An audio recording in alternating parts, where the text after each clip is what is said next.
When I was 23 years old, my college sweetheart, who became my husband, collapsed on a basketball court. It was a brain aneurysm.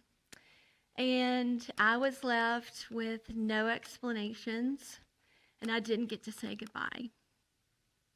2 years later, I remarried, and everything that they say about a man in uniform, it's all true.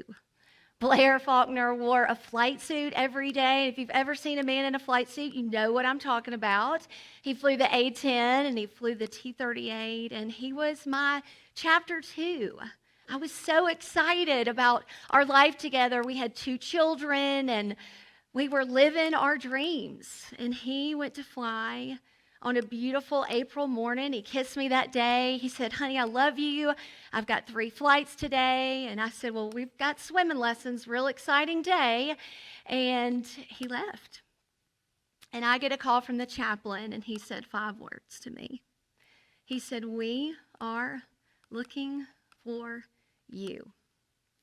And when he said those 5 words, I knew.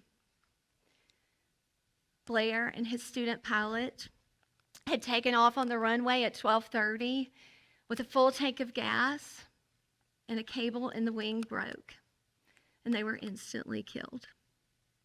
And I was left widowed for the second time at 31 years old with 2 children.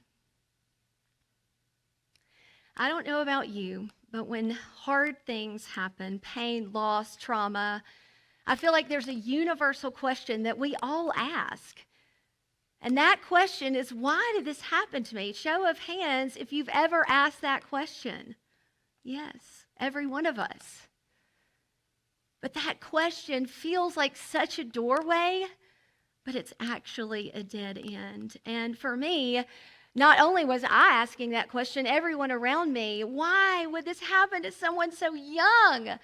And then, why would God allow this again?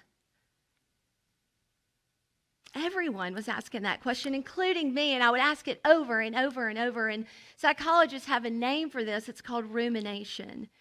And it's your trauma on loop. But I believe, with all that I am, that there was a better question. And that question is the question that I believe can change your life. Do you want to know what that question is? It's who? Who needs what this pain has taught me? Who needs what I've learned in this fire?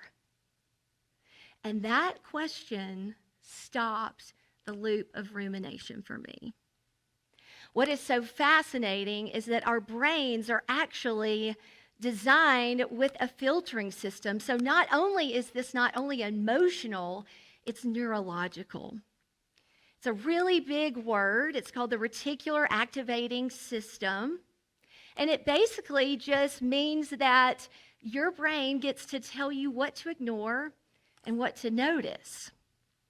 A few years ago, I was so excited about getting another white minivan. Now, I know, not super exciting to probably any of you to drive a white minivan, but I was pumped. I love white minivans, and I saw them everywhere.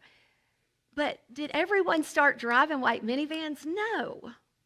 My brain was activated, my RAS activated to white minivans, and this is exactly what happens when your brain is activated to the question, why did this happen to me? Your brain looks for more threat and pain and more trauma. But when you activate your brain to who, and you change the question, your brain looks for people.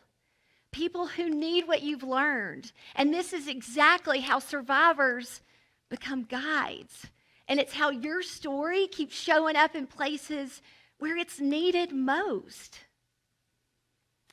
This is reality for me because about 10 years ago, I subconsciously started asking the question, who? I didn't really know what I was doing, but I just decided that I wanted to love on the younger version of myself, that younger widow with children.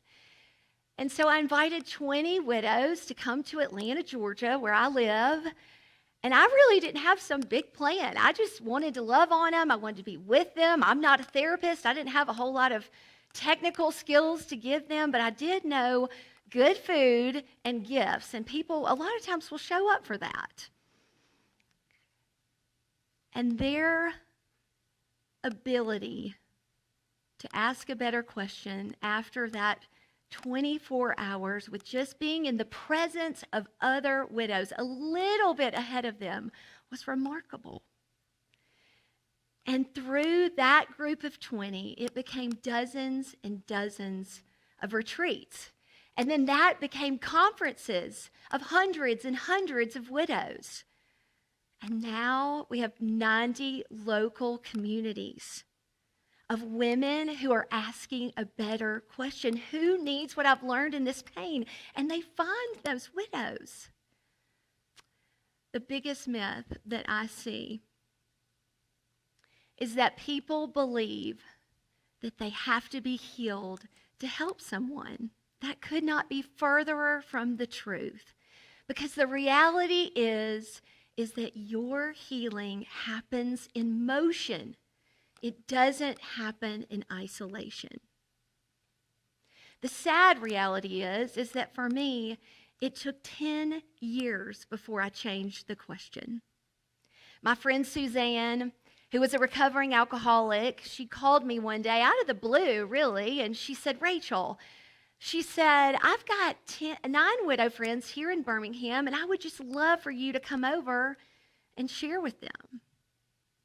And I was like, oh, no, I'm kind of in the middle of it. I've got little kids. Like, I'm still on my grief journey. I don't know that I have much to share. And then she said, well, we're going to get massages. And I was like, oh, well, I'll be there. I mean, who didn't need a massage? So I drove to Birmingham, and I sat in the room with those 9 widows. And the reality is that Suzanne had learned to ask a better question because of her pain. She invited me to ask a better question. And on that drive home is when God gave me the idea to call 20 widows from across this nation and invite them to Atlanta. When you change the question, you change your life. And I believe you change thousands of other lives. As I look back on my life, I can honestly tell you, as a widow on a basketball court, watching my husband lay lifeless, to a widow with 2 babies, watching the remains of her husband's plane burn on a runway, I can tell you this. My pain and my grief, they have not disappeared. But what did happen is that I chose to ask a better question.